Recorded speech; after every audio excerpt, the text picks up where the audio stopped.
किसान सब अपन समस्या के लोग एसडीओ और चीनी मिल के जीएम के एक ज्ञापन सौंप मांग के लेने के समस्या के जल्द निदान किया जाए।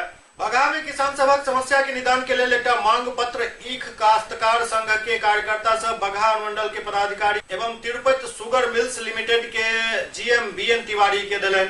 ज्ञापन में मांग किया गया कि मिल मालिक के आश्वासन के बावजूद 15 दिसंबर 2018 से जनरल एवं रिजेक्टेड गन्ना के खरीद नहीं किया जा रहा है। आगामी 17/12/2018 से 100 प्रभेद के गन्ना के खरीद हर हाल में किया जाए, अन्यथा 22 तारीख से गन्ना किसान गन्ना के छिलाई एवं 25 तारीख से सप्लाई बंद कर देता। 5 दिन के अंदर हर हाल में किसान के बकाया गन्ना के भुगतान हेबाक चाहिए।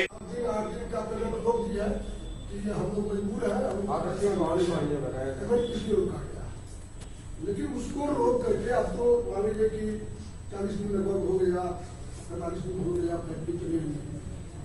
कितना दिन तक कोई आदमी उसको झेल पाएगा? भाड़ा, मजदूरी, मजदूर काम करता है। बहुत खुशी की बात है कि अभी लोगों ने कहा कि भैया भी दौड़ में बढ़े,